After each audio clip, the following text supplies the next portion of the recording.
Oke, halo teman-teman. Kita lanjut lagi ya ke soal nomor 14. Di sini soal 14 itu strukturnya connecting affiliates atau afiliasi terkoneksi. Di sini ada keterangan bahwa PT Pratama itu punya 80% kepemilikan di PT Swadaya.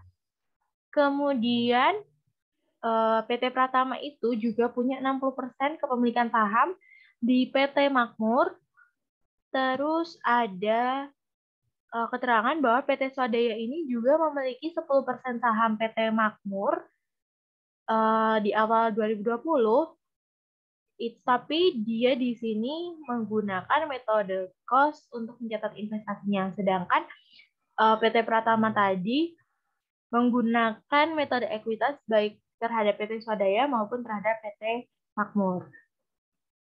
Nah, yang pertama, kita diminta untuk membuat diagram hubungan antara PT Pratama, PT Swadaya, sama PT Makmur.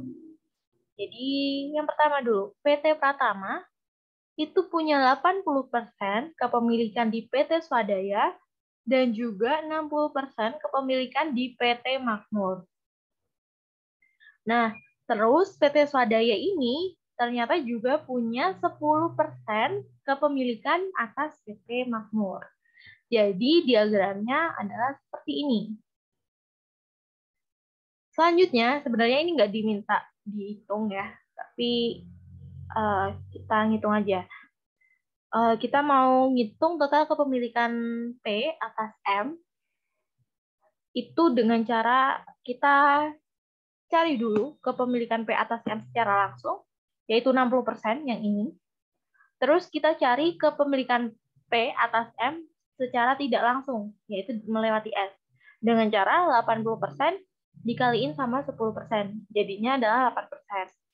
Jadi ketika PT P itu punya 60% kepemilikan secara langsung terhadap PTM dan punya kepemilikan 8% secara tidak langsung terhadap PTM, jadi total kepemilikan P atas M adalah 60% ditambah 8%, yaitu 68%. Tuh. Kemudian yang B itu kita diminta menghitung selisih nilai investasi bagi PT Pratama. Ini PT Pratama ya, harusnya sama PT Swadaya. Selisih nilai investasi itu excess value ya teman-teman. Jadi kita cari. Oke, kita cari. Yang pertama, kita mau cari dulu excess value untuk kepemilikan PT Pratama atas PT Swadaya. Kita lihat dulu investment cost-nya. Investment cost-nya di sini 320 miliar. Di sini, di sininya 387.200. Teman-teman, di sini kenapa jadi 387.200? Ini karena aku diminta dosenku kayak gini. Jadi aku ngikutin dosenku. Ntar kalau misal dosen kalian tetap 320, ya udah tinggal diganti aja. 387.200-nya diganti 320 miliar. Selain itu sama kok. Habis itu implied value-nya, karena dia punya 80% kepemilikan, jadi untuk cari implied value-nya, yaitu 387.200 dibagi sama 80%. Jadinya 484 miliar. Itu. Habis itu kita cari ekuitasnya dulu, ekuitas PTS. Ada di soal semua, yaitu share capital-nya. Share capital itu modal saham ini 100 miliar.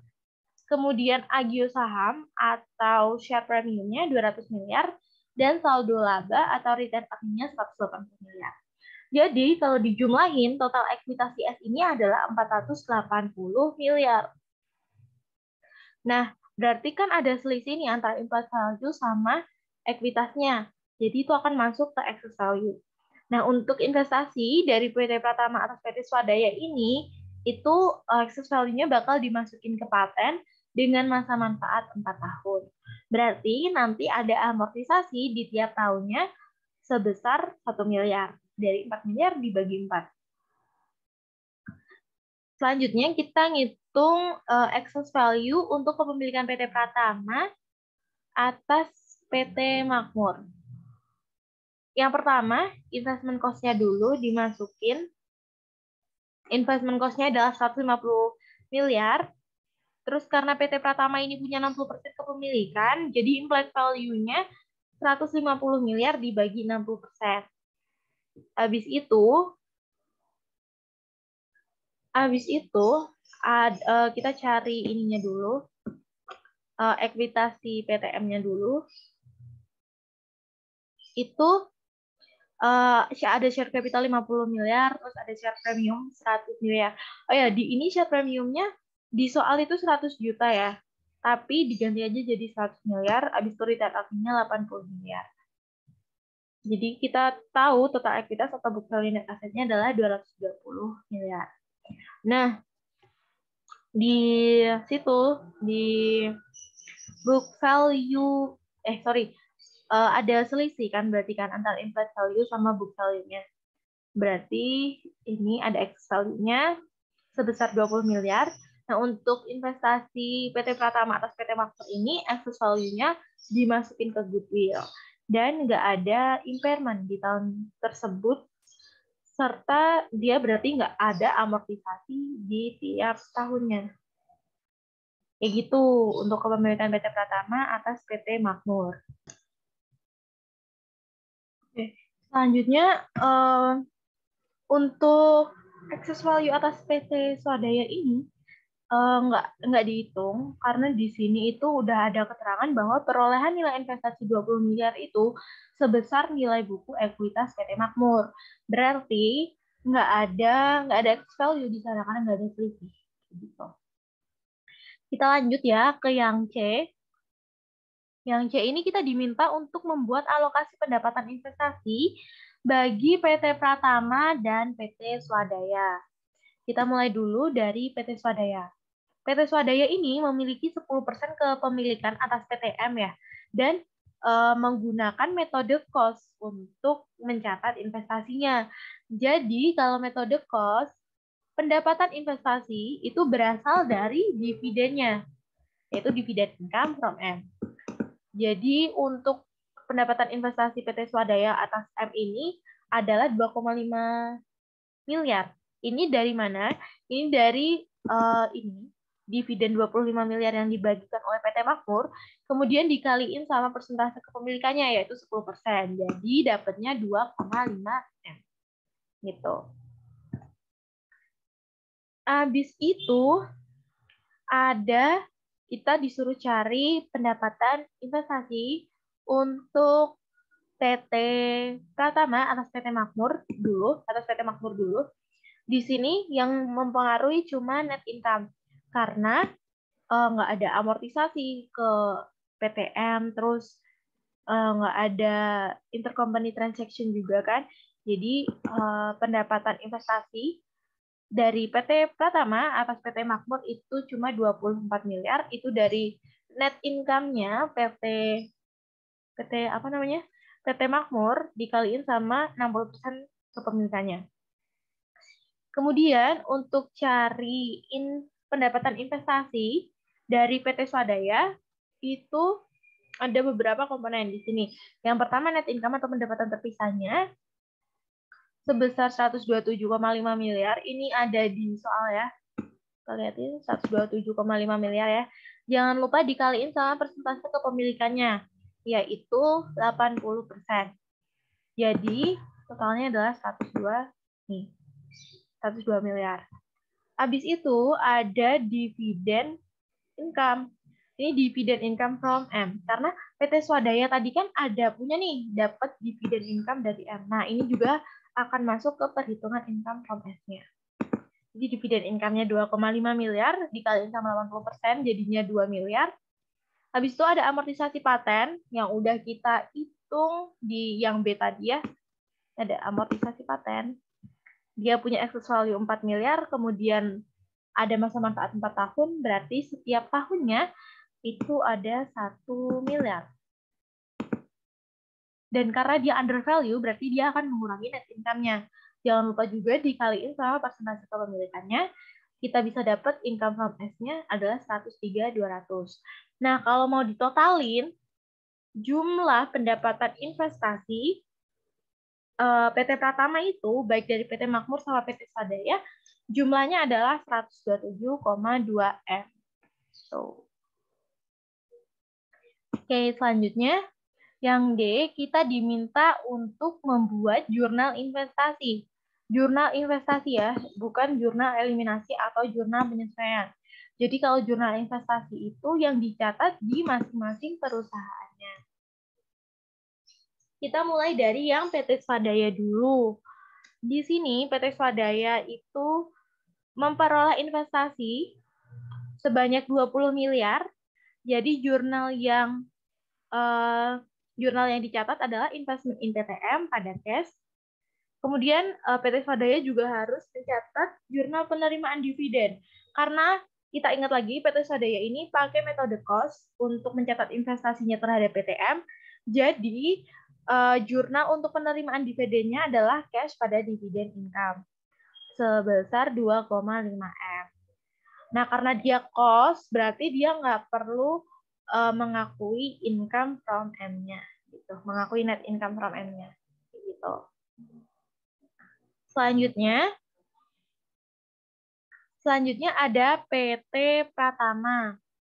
Di sini,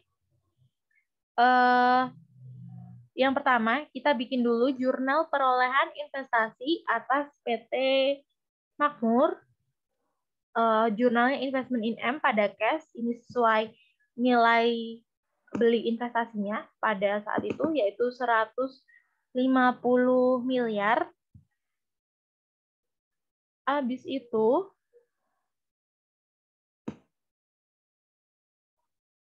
150 miliar.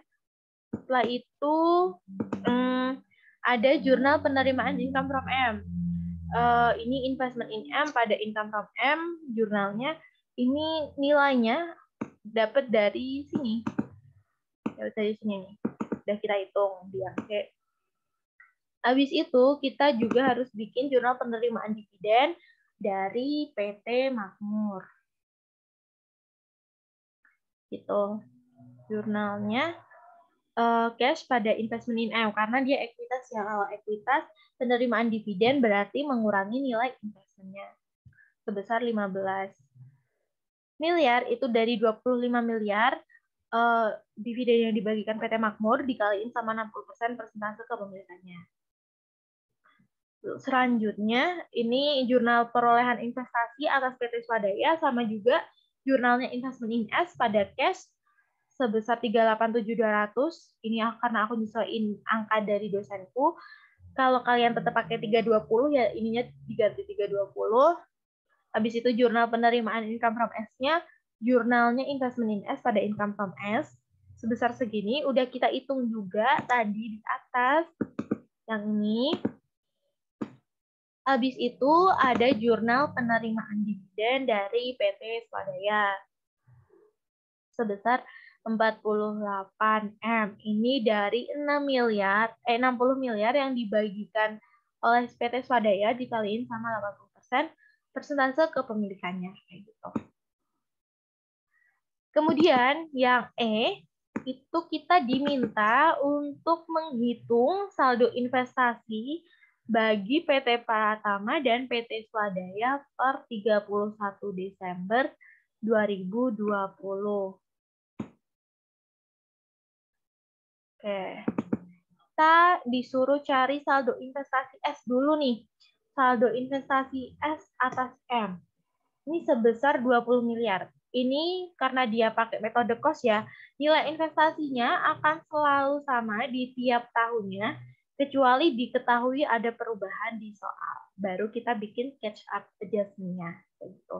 Tapi kalau di soal ini nggak ada, berarti asumsinya dia akan sama terus. Nih, perhitungan saldo investasi S. Nah, selanjutnya kita terhitung saldo investasi P, baik terhadap S maupun terhadap M. Oke. Di sini masukin dulu saldo investasi awal tahunnya. Untuk saldo investasi in S itu kan 387,2 M. Itu itu sama ya, karena dia dibelinya di awal tahun 2020. Ya, di awal tahun 2020 berarti nggak ada penyesuaian gitu. Langsung dimasukin aja nilai investasinya, terus ditambahin sama income from ads yang udah kita hitung di nomor C tadi, angka C, huruf C. Habis itu dividennya dapat dari sini ya. Oke.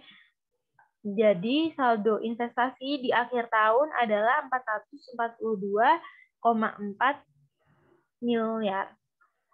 Nah, untuk investasi in-M ini nggak bisa nih kita masukin sesuai nilai ininya, sesuai nilai apanya? Sesuai nilai belinya atau investment cost-nya. Karena dia itu dibeli pada tahun 2019. Sedangkan di tahun 2020 ini saldo ekuitasnya itu udah berbeda gitu. Saldo ekuitasnya udah mengalami perubahan. Jadi kita hitung pakai saldo ekuitas yang baru ya. Jadi saldo ekuitas yang baru ini dapatnya dari mana? Dapatnya itu dari soal nomor 15. Jadi di soal nomor 15 ini ada lanjutan worksheet dari soal nomor 14. Jadi kita bisa lihat di sana untuk saldo ekuitas di awal tahun 2020. Di sini aku nggak nampilin worksheet-nya, nanti kalian bisa lihat sendiri. Tapi di worksheet-nya itu share capital-nya adalah 50 juta, kemudian share premium-nya adalah 100 juta, dan juga retain earning-nya itu jadi 100 juta. Sedangkan di awal tahun 2019, pada saat si Pratama ini membeli, itu cuma ada 80 juta. Tuh. Oke, nah berarti total ekuitasnya adalah berapa? 250 ya. Dan jangan lupa kita juga punya excess value-nya. Excess value yang belum teramortisasi sebesar 20 miliar. Kayak gitu. Excess value-nya karena goodwill dia nggak teramortisasi dan masih tetap 20 miliar, itu harus dimasukin. Nah, ketika udah ditambahin semua, baru deh dikaliin sama persentase kepemilikannya, yaitu 60%. Habis itu kita masukin income from M. Ini dari perhitungan kita yang udah sebelumnya ya di C. Habis itu dividen juga udah ada perhitungannya sebelumnya. Jadi kita bisa tahu saldo investasi akhir tahun dari PT Pratama atau PT Makmur adalah 171 miliar. Nah, sekian untuk soal nomor 14. Selanjutnya, tinggal satu soal lagi, tugas mandiri. Ntar kita lanjut di video berikutnya. Terima kasih.